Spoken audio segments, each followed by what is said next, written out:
Good day, everybody. It's your favorite host, Ohis, on the Health Show with Ezekiel. And in this episode, we are going to be dealing with another health myth. But today, we're going to be talking about malaria and typhoid. And then there was this day when a friend of mine was talking, and the guy was like, Ohis, I'm going to treat my malaria and typhoid today. And I'm like, is it malaria or is it typhoid or you have a co-infection? I was like, I don't understand. Not be one disease. Bro, not be one disease. Oh, hello, it is not one disease. There are different diseases. Malaria is a disease that is caused by the plasmodium parasite, and it's transmitted to human blood, or you're infected with it when you are bitten by an infected mosquito, usually the female Anopheles mosquito. While typhoid is a bacterial infection caused by Salmonella typhi, and a bacteria. You get, so one is a parasitic infection, one is a bacterial infection. And now, because of the geographical overlap, these diseases tend to usually occur concurrently sometimes, because of the geographical overlap, and they present the same symptoms, same symptomology. You have cold, catarrh, you have fever, headache, stomach pain, you may be vomiting. Now, due to their mimicking symptoms, they usually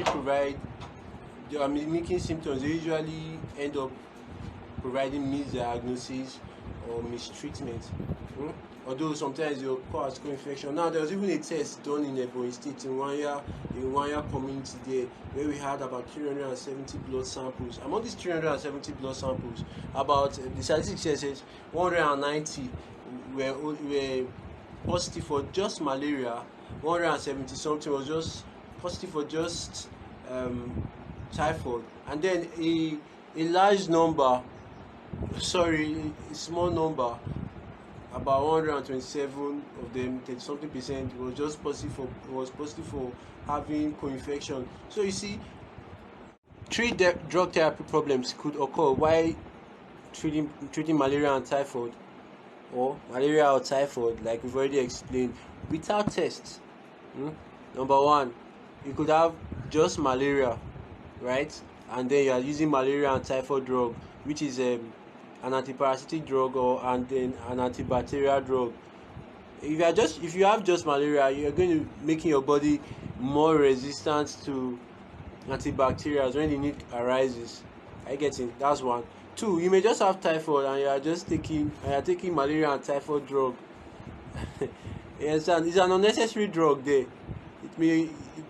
Your body may become resistant to malaria drugs later on when you now finally are infected with it.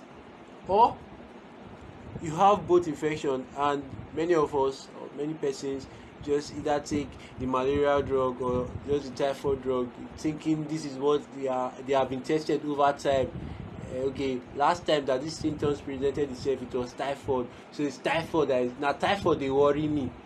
At the end of the day, you may actually be neglecting the main disease that's affecting you. My advice to people that are concerned with their health is that whenever the symptoms present themselves, go for tests. Get definitive tests for malaria. Usually they use the ACT test or the White House test, and go for typhoid test too. If you have the symptoms, consult your doctor, consult your pharmacist. They are the best edge of helping you. Okay, come to the end of this video, and at the end of this video we've been able to analyze some certain things. We've come to the conclusion about some certain things. One, malaria and typhoid are two different diseases. Two, it is safer to treat malaria and typhoid by first of all consulting your doctor and going for tests, right? Number three, there are a whole lot of diseases that could present the same symptoms as those symptoms that occur when you have malaria and typhoid, yellow fever, and a whole lot of diseases though. So if you enjoyed this video, I'm sure you did, because I did. Yes, I made the video and I enjoyed it, of course. Subscribe, like and comment. Let's save ourselves. Let's live a healthier life. Until next time, it's your boy Ohis on the Health Show with Ezekiel. Stay safe.